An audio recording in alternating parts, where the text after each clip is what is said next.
بسم اللہ الرحمن الرحیم۔ السلام علیکم۔ آج ہمارا نیو ناول شروع ہو رہا ہے جس کا نام ہے ونی اور اس کو لکھا ہے نور ملک نے۔ تو چلیں شروع کرتے ہیں اپنے ناول کو۔ بہت ہی زبردست سٹوری ہے، بہت انجوائے کرنے والے ہیں آپ لوگ اس کو۔ آج کے دن کچھ لوگوں کے لیے خوشی اور کچھ لوگوں کے لیے موت جیسا ٹان لیے تھا ساری زندگی کے لیے۔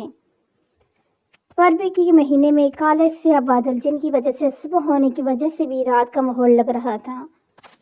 بادل اتنے زور شور سے گرجے اور برس رہے تھے کہ مانو رو رہے ہوں۔ قبرستان سے سب چلے گئے تھے، بس 4 لوگ جو آج رو رہے تھے بے آواز، جیسے سب ختم ہو گیا تھا زندگی سے۔ دارجی، ارحم ملک اور حال۔ مریم سارا راستہ خاموشی رہی تھی، بولنے کے لیے کچھ نہیں تھا۔ کس کے یہ گناہ کی سزا آج مریم نے ادا کی تھی یہ بس وہ جانتی تھی۔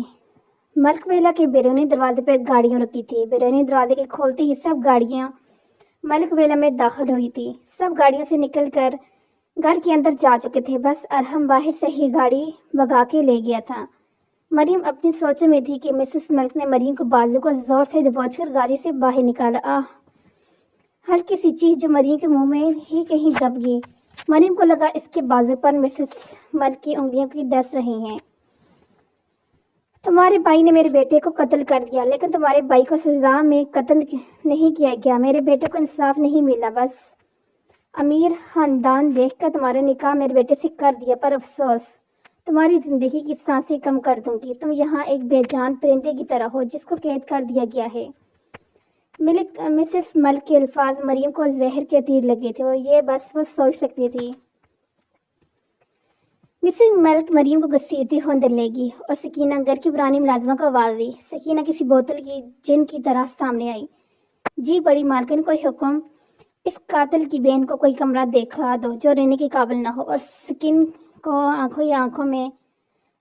آنکھوں میں سے اشارہ کرتی اپنے کمرے کی طرف چل دی اور دل میں یہی سوچتی خوش تھی کہ مریم کے انجام کو مریم بی بی میں تمہاری زندگی موت سے بدتر بنا دوں گی، بس دیکھتی جاؤ۔ ماضی اکتوبر اور مہینے کی بات تھی، ہر طرف ٹھنڈی ہوا چل رہی تھی۔ مالک والے میں صبح ملازمہ کی فوج میں لگی ہوئی تھی۔ آدھے ملازم باہر لون میں سب ملک والا کے ملکینوں کے لیے ناشتے کی میز لگا رہے تھے اور کچھ کچن میں ناشتہ بنا رہے تھے۔ کمرے میں سورج کی روشنی آ رہی تھی جس سے مغرور شہزادی کی نیند میں خلل ڈلی تھی، جو آنکھوں پر ہاتھ رکھے دوسرے طرف رخ کر کے پھر سے سو گیا۔ اس کمرے کو دیکھ کر اس کمرے میں رہنے والے کے ذوق و شوق کا علم ہوتا ہے۔ ماضی، ارشد آپ مریم سے پوچھ کر ہی شادی کا فیصلہ کریے گا۔ مریم بہت معصوم ہے، وہ میری بچی ہر بات پر ڈر جانے والی ہے، اور آپ تو جانتے ہیں عدیل کیسے انسان ہے۔ آپ کو کیا لگتا ہے مریم عدیل کے ساتھ ساری زندگی گزار سکے گی؟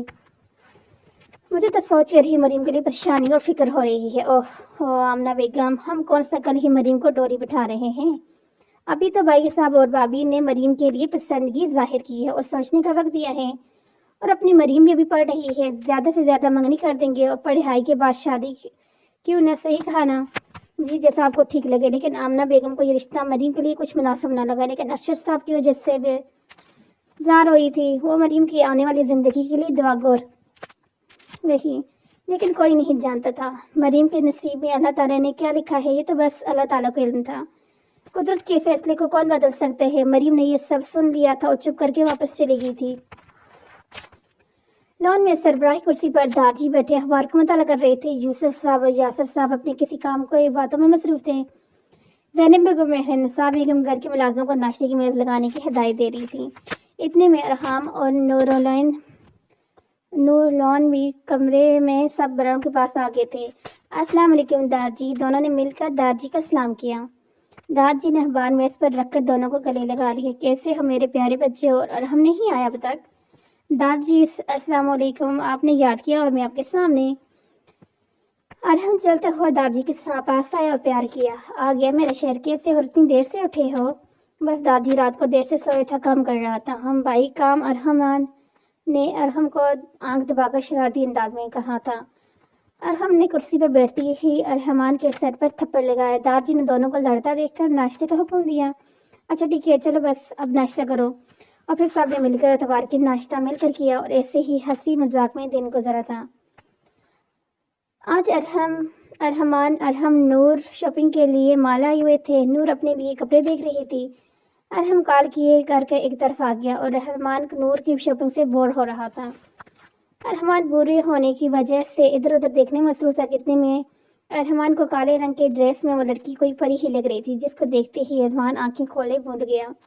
کالے لمبے بال، دودھ جیسی رنگت گالوں اور ناک پر ٹھنڈ کی وجہ سے سر ہو رہی تھی، اور تو اور اس کی کالی چادر، بڑی آنکھیں، کوئی بھی دیکھ سکتا پلک چپکانا بھول جاتا۔ ارحمان کے لیے تو کوئی پری تھی جو اس کا دل دھڑکا گئی تھی۔ ارحمان بھول گیا تھا کہ وہ اس وقت کہاں ہے اور کس کے ساتھ آئے ہیں۔ ارحمان بھائی، آپ کہاں کھو گئے؟ ارحمان کو ہوش نور کی آواز سے آیا۔ ارحمان نے نور کو دیکھا، پھر اسی جگہ جہاں وہ بھی لڑکی کھڑی تھی، لیکن اب کوئی نہ تھا۔ ارحمان نے مسکراتے ہوئے بالوں میں ہاتھ پھیرا، نور کو چلنے کو کہا، اور وہ لوگ پھر سے مال سے گھر کے لیے چل دیے۔ ہاں تو مریم بی بی، آج سے یہی اس کمرے میں رہو گی۔ مریم نے ایک نظر کمرے کو دیکھا تھا، آنکھیں کھولی کی کھلی رہ گئی تھی۔ یہ کمرہ اپنا آپ بولتا تھا۔ در و دوار پر گہرے نیلے رنگ، اس کے ساتھ سفید رنگ، بائیں طرف LED لگا ہوا، دائیں طرف ڈریسنگ ٹیبل تھا جس پر دنیا جہاں کے پرفیوم تھے، اس کے ساتھ ہی ڈریسنگ روم اور واش روم تھا۔ مریم کو لگا کسی محل کے اعلیٰ شان کمرے میں ہو، لیکن مریم نے جیسی جہازی بیڈ کے اوپر ارحم کی تصویر دیکھی، مریم نے اسی وقت نازوں کو دیکھا تھا۔ یہ آپ مجھے یہاں کیوں لے آئی ہیں سکینہ بھی؟ یہ تو ان کے بیٹے کا کمرہ ہے۔ سکینہ تو سکتے میں تھی۔ ملک ویلے کے ملکوں نے کبھی ان کو اتنے عدم احترام سے نہیں بلایا تھا۔ سکینہ بھی، آپ مجھے کہاں لے کے آئی ہیں؟ یہ آپ مجھے غلط کمرے میں لے آئی ہیں۔ سکینہ بھی نے جلدی سے اپنے آپ کو سنبھالا کہ اور مریم بی بی، آج ہی آپ کا کمرہ ہے، کہتے ساتھ کمرے سے چلے گی، اور دل ہی دل میں ان نے مریم کے لیے دعا کی تھی، اللہ بچی پر اپنا کرم کرے۔ پیچھے مریم پریشان تھی کہ یہ کمرہ میرے کیسے ہو سکتا ہے۔ مریم کو نہیں پتا تھا کہ یہ سب ایک چال تھی جو مریم کے لیے زندگی مشکل کر دے گی، اور کوئی تھا جو مریم کے انجام کا سوچ کر پریشان اور ڈر رہا تھا، اور دعا گو تھا کہ آنے والے وقت میں سب ٹھیک ہو جائے۔ ہم نے آپ سے وعدہ کیا تھا، پر یہاں تو سب بدل گیا۔ ہم نے آپ سے جھوٹ کہا تھا، ہمیں معاف کر دیں، معاف۔ سکینہ بھی کے جاتے ہی مریم ڈریسنگ کے سامنے کھڑی ہو گئی۔ مریم کو آئینے میں اپنا عکس آج ہی اپنا نہ لگا، کیسے ایک پل میں سب بدل گیا۔ وہ اپنی سوچوں میں کھو گئی۔ کچھ دیر پہلے مریم آج یونیورسٹی سے جلدی گھر آ گئی تھی، لیکن اب گھر کے سامنے گاڑیاں دیکھ کر رک گئی۔ دیکھیں ارشد جنگیر، آپ کے پاس دو راستے ہیں، یا اپنے بیٹے کا بتا دیں یا اپنی بیٹی ہمارے وار کر دیں۔ ارشد صاحب نے آمنہ بیگم تو منو سروں پر بم گرایا تھا۔ وہ مریم جو اندر آ رہی تھی، یہ سب سن کر ہی صاف سوکھ گیا۔ ارشد صاحب تو پہلے ہی ہوش آیا تھا اور آتے ہی غصے سے آگ بگولا ہو گئے تھے۔ آپ کا دماغ تو ٹھیک ہے کہ نہیں؟ میں کیوں اپنی بیٹی آپ کے حوالے کروں؟ اس سمے میں میری بیٹی کا کیا گناہ ہے جو آپ یہ بات بول رہے ہیں؟ ارحم نے مریم کو دروازے کی دوسری طرف دیکھ لیا تھا اور ارشد جنگیر سے مخاطب ہوا تھا، آپ کے بیٹے نے میری بھائی کا قتل کیا ہے، یا تو اس کا پتہ بتا دیں کہ کہاں ہے، یا تو اس کی گناہ کی سزا آپ کی بیٹی کو دینی پڑے گی، سمجھے؟ آپ کے پاس 5 منٹ نہیں تو آپ کی بیٹی کو اٹھانے میں دیر نہیں لگائیں گے، اس لیے چپ کر کے اپنی بیٹی کا نکاح پڑھوا دیں۔ مولوی ساتھ آئے ہیں۔ آمنہ بیگم کا تو رو رو کے برا حال تھا کہ مانو ان کے گھر کو اور بچوں کی زندگی میں نظر لگی ہے۔ نہیں، خدا کے لیے میرا بیٹا، میری بیٹی کو چھوڑ دو، وہ معصوم ہے، خدا کے لیے رحم کرو۔ آمنہ بیگم نے ارحم کے آگے ہاتھ جوڑتے ہوئے کہا، ٹھیک ہے، آپ لوگوں کو شرافت کی زبان سمجھ نہیں آ رہی، اس لیے اب مجھے اپنا حساب سے اپنے کام پر عمل کرنا ہوگا۔ مریم کو تو ہاتھ پاؤں ٹھنڈے پڑ گئے تھے ارحم کی باتوں سے۔ ارحم نے کچھ قدم ہی لیے تھے کہ کمرے کی خاموشی کو ارشد جنگیر کی آواز نے توڑا۔ ارشد جنگیر نے ہر مان لی تھی اور ہاں کر دی تھی۔ اتنے میں یقینی سے مریم اور آمنہ نے ارشد صاحب کو دیکھا تھا۔ حال مریم اور آمنہ بیگم کو تو یقین ہی نہیں آ رہا تھا کہ ارشد، آپ ایسے نہیں کر سکتے میری بچی کے ساتھ، جب ہمارا کوئی گناہ نہیں ہے، تو میری بچی کو کوئی سزا ملے گی۔ سنا آپ نے، میں یہ نکاح کسی صورت نہیں ہونے دوں گی۔ آپ ایسا کچھ نہیں کریں گے آمنہ، آپ کو ہمارے فیصلہ ماننا ہوگا۔ نہیں، کبھی نہیں، کسی صورت نہیں مانتے یہ فیصلہ آپ کا۔ ارشد، آپ آج غلط ہیں۔ آمنہ بیگم چیخ پڑی تھی۔ آمنہ بیگم، ہم آپ سے وعدہ کرتے ہیں مریم بچی کو کچھ نہیں ہوگا۔ جو اتنی دیر سے خاموش بیٹھے تھے اب دار جی بولے تھے۔ سب نے بے یقینی سے ملک وجاہت کو دیکھا تھا۔ آپ عمر میں بڑے ہیں، آپ کی عزت کرتے ہیں، لیکن یہ ممکن نہیں۔ آمنہ بیگم نے صاف انکار کیا۔ ہم جانتے ہیں آپ کو ڈر ہے مریم کو کوئی تکلیف نہ ہو، لیکن ہم وعدہ کرتے ہیں تو کوئی تکلیف نہیں ہونے دیں گے۔ ہمیں اپنے پوتے ارحم پر یقین ہے، وہ کبھی ہمارا یقین نہیں توڑے گا، اس لیے آپ نکاح کے لیے مریم بچی کو بولیں۔ دار جی، یہ آپ کی سوچی، اس خونی کی بہن کو مرنا ہوگا، وہ بھی روزانہ، خون کی آنسو روئے گی روزانہ۔ ارحم نے یہ سوچا تھا بول نہیں سکا تھا۔ آمنہ بیگم مریم کو بول کر لے آئی۔ مریم بیگم آنسو صاف کرتی مریم کو بولنے چلی گئی۔ مریم نے رو رو کے اپنے ماں باپ کو سمجھانا چاہا کہ حامد بھائی نے تو کوئی خون نہیں کیا، یہ جھوٹ ہے، لیکن اب سننے اور سمجھنے کا کچھ نہیں تھا۔ اور کچھ دیر میں مریم اور ارشد جہانگیر مریم ارحم ملک بن گئی تھی۔ مریم کو رخصت کرتے وقت ارشد صاحب نے معافی مانگی تھی کہ وہ کچھ نہیں کر سکتی، اور مریم اپنے ماں باپ کے گلے لگ کر روئی تھی۔ ارحم کب سے کار سڑکوں میں بگا رہا تھا، لیکن سکون کہیں نہیں مل رہا تھا۔ ارحم وہ دن نہیں بھولا تھا۔ کیسی آفس کی میٹنگ میں تھا اور اسپتال سے کال آئی تھی کہ ارحمان کا ایکسیڈنٹ ہوا ہے، ارحمان کی حالت بہت کریٹیکل ہے کا سنا تھا۔ سمندر کے کنارے ارحم نے اچانک بریک لگائی، گاڑی کی اسٹیئرنگ پر سر رکھ لیا، اپنی سوچ میں ڈوب گیا جس میں بس ارحمان تھا۔ 2 ہفتے پہلے ارحمان بھائی آج آپ سب کے لیے میرے پاس سرپرائز ہے۔ ارحمان کیا کال پر بات کر رہا تھا ارحمان سے، پلیز بھائی رات 7 بجے گھر آ جائیے گا۔ ارحمان ایسی کیا بات ہے بھائی جو اتنے خوش ساؤنڈ کر رہے ہو بھائی، پلیز آپ بس جلدی سے گھر آ جانا، نہیں تو آپ سے ناراض ہو جاؤں گا اور کبھی نہیں بات کروں گا۔ اوکے ارحمان، تھینک یو بھائی، اللہ حافظ۔ کس کو پتا تھا کہ یہ قبولیت کی گھڑی ہے جو سیدھی اوپر جا کر قبول ہوگی۔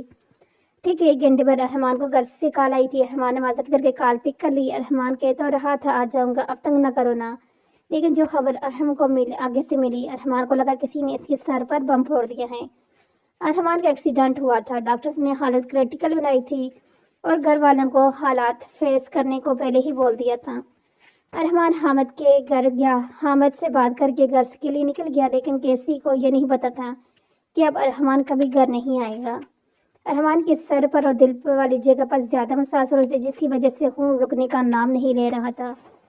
جب ارحمان اسپتال کے کوریڈور میں اپنی فیملی کو روتا دیکھا تو ارحمان کچھ غلط ہونے کے احساس ہو گیا۔ ارحم دوڑ کے دار جی کے پاس گیا۔ دار جی ارحمان کیسا ہے؟ ڈاکٹرز نے کیا کہا بولے نا دار جی، موم ڈیڈ چاچو چاچی کوئی تو کچھ بولتا کیوں نہیں ہے؟ ارحم ہی تو پڑا تھا۔ نور میری پرنسس تم بتاؤ ارحمان کیسا ہے؟ ارحم بھائی ڈاکٹرز کہہ رہے ہیں کچھ بھی ہو سکتا ہے، ارحم بھائی کو اس کے لیے دعا کریں اور حالات کو فیس کرنے کو کہا ہے۔ نور گلے لگ کر رو پڑی تھی۔ بھائی ارحمان بھائی کو کچھ نہیں ہوگا نا، نور نے تسلی دینی چاہیے۔ نہیں کچھ نہیں ہوگا ارحمان کو، میں نے کہا نا کچھ نہیں ہوگا۔ اتنے میں ڈاکٹر ICU سے باہر آئے تھے، سب نے ایک ساتھ ارحمان کو پوچھا تھا۔ ڈاکٹر نے سب کو ایک نظر دیکھ کر نظریں جھکا لی تھی۔ ملک صاحب ارحمان کے پاس زیادہ وقت نہیں، حالات بہت کریٹیکل ہیں، آپ لوگ مل سکتے ہیں پر یاد رہے ارحمان بات نہ کرے۔ ارحم نے ڈاکٹر کی بات سنی کرتا ICU میں آ گیا۔ ارحمان میں بھائی بوٹی دیکھ تجھے کچھ نہیں ہوگا، تو بس سے ہنستا کھیلتا ہمارے ساتھ ہوگا۔ ارحمان نے آنکھیں کھول کر ارحم کو مسکراتا دیکھا۔ مائی آپ سے بات کرنی ہے۔ ارحمان نہیں، ڈاکٹر نے بات کرنے سے منع کی تو کہی ٹھیک ہے پھر کریں گے نا۔ نہیں بھائی پلیز بات سن لیں، وہ میرا دوست حامد کالج اس کے بارے میں بتانا چاہتا ہوں۔ وہ ارحم کی سانسیں بند ہوتی چلی گئی۔ ارحمان کیا بولا؟ کیا ہوا بولو؟ ارحم چپ کیوں ہو گئے؟ نرس ڈاکٹرز ارحم چیختے ہوئے بولا۔ ڈاکٹرز کے آتے ہی ارحم کو باہر نکالا گیا۔ جب ڈاکٹر باہر آئے تھے تو ارحم نے پہلے سے پوچھا میرا بھائی کیسے ہے ڈاکٹرز؟ آئی ایم سوری ارحم ملک صاحب، ہی از نو مور۔ ارحم کو تو کچھ سنا ہی نہیں دے رہا تھا، تھی گھر والوں کے رونے اور چیخنے کی آوازیں، ارحم کے ساتھ ہنسنا شرارتوں بھری باتیں۔ اور ارحم جب اپنی سوچ سے باہر آیا تو رات کے سائے بہت گہرے ہو چکے تھے، ارحم کہیں نہیں تھا۔ ارحم نے گاڑی سٹارٹ کر کے گھر کی طرف موڑ دی۔ جب گھر واپس آیا تو ملک ویلا اندھیرے میں ڈوبا ہوا تھا۔ بیرے نے دروازہ کھولتے ہی ارحم اندر آیا، گاڑی پارک کرتے ہی اپنے کمرے کی جانب چل دیا تھا۔ ماضی ارحمان کی سوچوں سے وہ لڑکی جا ہی نہیں رہی تھی۔ ارحمان جتنا سوچ تھا اتنا ہی دل و دماغ میں چھائی تھی۔ اس کی کالے لمبے بال دھول جیسی رنگت، گالوں اور ناک پر ٹھنڈ کی وجہ سے اثر ہو رہی تھی، اور تو اور اس کی کالی بڑی بڑی آنکھیں۔ ارحمان اپنی سوچوں میں اتنا ڈوب گیا تھا کہ ارحم کب اس کے پاس آیا، کب بیٹھا، ارحمان کو معلوم ہی نہیں ہوا۔ ارحم نے جب آواز دی تب ارحمان اپنی سوچوں کی دنیا سے حقیقت دنیا میں آیا۔ ارحم بھائی آپ کب آئے؟ ارحم نے اپنے بھائی کو دیکھا اور پھر بولنا شروع کیا۔ جب تم کسی لڑکی کی خیال میں تھے۔ لڑکی کو؟ کون لڑکی؟ آپ ہی نا بھائی؟ میں نے کہا ہاں سچ میں ہی تو بول رہا ہوں، چلو بتاؤ کون ہے وہ، کیا کرتی ہے؟ بھائی سچی کوئی نہیں ہے، آپ کو غلط فہمی ہوئی ہے۔ سچی؟ ارحمان ٹھیک ہے ابھی نہ بتاؤ کہ وہ کون ہے، لیکن جب صحیح وقت آئے اپنے بھائی کو بتانا۔ ارحم بھائی آپ ایسا کچھ نہیں ہے، آپ کو بتا دوں گا، ابھی تو مجھے اپنے بھائی کی شادی کے میں بنگڑے کرنے ہیں۔ کیوں سے کہا نہ ہاں ارحم کی بات سے کہک لگا کر اٹھا۔ اچھا ٹھیک ہے تم ڈال لینا اپنے بنگڑے۔ ارے میں بس کیوں، آپ بھی ڈال لیں گے نا بنگڑے؟ کیا؟ ارحم کو تو شوق لگا تھا، وہ بھی 40 والٹ کا۔ ارحمان کی بات سے